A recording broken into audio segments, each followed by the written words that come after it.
would be Scott Peters right here on KOGO. Hello, Scott. Hey, how are you, LaDona? Much happier camper than I was this morning. Good, me too. Now, what's going on in the House? When do you guys plan on voting on this deal? We've heard it's after 7, so it's 5 o'clock here, so we have time to probably grab some dinner and then go vote, I hope. Now, this, unfortunately, though, only raises the debt limit through February 7th. So, right. and this also extends spending through January. So we're going to have to go through this fight again. Are you guys already planning on meeting to try to hash something out so we don't have to go through this again? Yeah, as a matter of fact, one of the good things about this deal that makes a lot of sense is that it requires the Senate and the House to sit down and talk about creating a budget for America. So we have a budget that's basically a Republican budget from the House, and the House passed that in the spring. The Senate passed their first budget in years, and the process is supposed to require that the Senate and the House sit down and talk, and we have Democrats and Republicans coming up with a solution that's a budget for America. And this agreement actually provides for that process before December 15th. So if everyone's an adult, like we expect and hope that they will be, we can maybe have a budget, an actual budget that we haven't had for years in the country, and that's one of the reasons I ran in the first place. So that would be a success out of what's been a really stupid 3 weeks. Well, but this isn't the only time that this has happened, Scott. And you and I, you've watched since before. Obviously, you were elected to Congress, and we've all seen it as well. We've gone 6 years kind of living in limbo, moving from little spending plan to little spending plan, and not getting a budget. And that it seems like there was almost no real will in Congress to actually sit down, as you said, together, where both houses have passed something. Now let's reconcile them and try to get this going. There was really no will to do it because everybody was standing off saying, no, it's my way. No, wait, it's my way. It's like, wait a minute, but this is our lives you're screwing up. Well, maybe we learned our lesson from this 3 weeks. So first of all, I'd say a lot of the folks who were elected with me just last year are confounded by this. Why you wouldn't sit down and really try to go through this. There is an appetite to work on real problems, to really deal with long-term debt, to reform the tax code and replace sequestration with, smarter reforms. There's an appetite for that.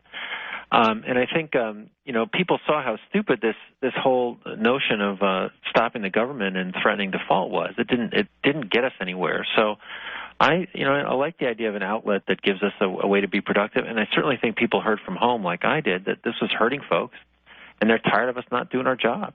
Well, one of the minor things was the Miramar Air Show. In the grand scheme of things, it's not minor to San Diego, though. Well, yeah, it's not minor to us. And then you find out that just, that stupid cancellation ends up costing the base itself more than $600,000. And you think, really, that was the best that you could come up with? I know. When if they had broken even, they would have been better off. I completely agree, and I think I'm not taking my pay during the shutdown. I'm going to donate it to some of the services that was supposed to fund for our military families. I was really disappointed to see that because I get the notice the same time everyone else did, and that's a thing that actually makes money. So there was no reason to cancel that. And again, another kind of wasteful, silly thing that came out of this 3 weeks of not getting anything done. By the way, Standard & Poor's said that we lost $25 billion of economic activity over this as well. So I hope that teaches us a lesson for next January and February. Yeah, it would be nice if it did. I wish I had trust. Because we've watched this gridlock moving back and forth, and it seems like it's getting, as the country actually moves a little bit closer to the middle, that it's more polarized than ever in D.C., and it's confounding to most of us who sit here and just go, really? Wait a minute. That's what you gave us? I don't get it.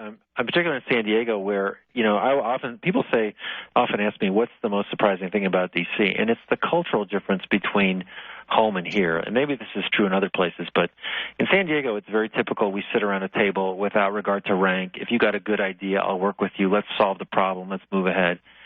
And here it's very much about labels and rank and hierarchy, and if you tell me what your rank is or who you work for, I'll tell you if it's a good idea. And it is just very frustrating. So all I can tell you is that I think that we've seen what failure looks like in the last 3 weeks, and I'm committed to doing what I said I'd do when I was elected, which is to sit down and work with people and and see if we can't make solutions on tax reform, on immigration, and on making a federal budget that makes sense. Congressman Scott Peters is with us here on KOGO. We're about 2 hours, you said, away from possibly voting on this Senate bill to stop this showdown and start moving on actually getting a budget.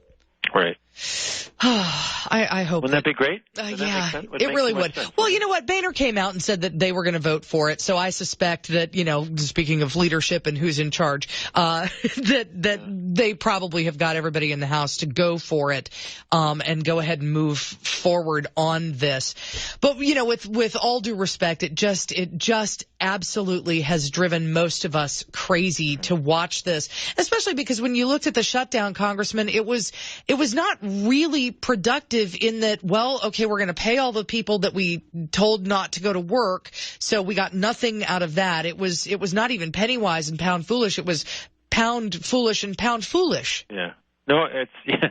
I mean, you won't get any argument from me. I never thought it was a good idea, and I think that our party has its own challenges as Democrats. But in this, I think a few Republicans who had some pretty extreme ideas were able to force this to happen, and I hope that they've learned their lesson. And I'm certainly going to support Speaker Boehner tonight and vote to reopen this government. Now, looking forward to December, when hopefully we will get some sort of a spending plan hashed out, what kind of concessions are the Democrats willing to make, and are you getting any idea of what kind of concessions the Republicans are willing to make? Well, I think actually I'm part of the New Dem caucus. We're the sort of business-friendly, pro-growth Democrats, and there's a lot of support among our 50 or so, for a tax reform that would lower rates and simplify things in an effort to generate growth. And that's certainly what we hear from the Republicans. We haven't seen that from them yet, but I think that's something that's very possible. I think that would be really helpful. Well, even just simplifying would be a really, really cool thing. And not to bash TurboTax over here in San Diego, because God knows I love them. That's why I can get my taxes done at all. But man, wouldn't it be nice if every year they didn't have to run scrambling to get all of the tax code in there like days before the taxes are due? It's ridiculous. Most people shouldn't need help filling out their taxes like this. So many people do. It's just so complicated, and it's also anti-growth. The problem with it is that there are a lot of incentives built into the tax code. There's loopholes that aren't fair, that affect economic decision-making. There's incentives really to offshore jobs that don't make any sense. We should get rid of all that stuff. We could simplify it. Republicans and Democrats could agree on that. Not everybody. But a lot of us could, and I think that would be really helpful. Well, I tell you what, Scott, go vote and go forth and vote. That is what that verily I say to you, go forth and vote. We will. And I want to say, too, one thing that I want to compliment my district office has stayed open full time. They've been answering extra questions because the federal bureaucracy has been shut down. So, we're there to serve people, and it doesn't take the knack of Congress. If people have trouble with the federal government, please call our office, and we'll try to help you turn the cranks. All right. Well, good talking to you, and, good luck. We're all counting on you, and I mean that. Okay, thank you. All right, bye-bye. We'll see you later. Congressman Scott Peters here on News Radio 600 KOGO. We're also on iHeartRadio at KOGO.com.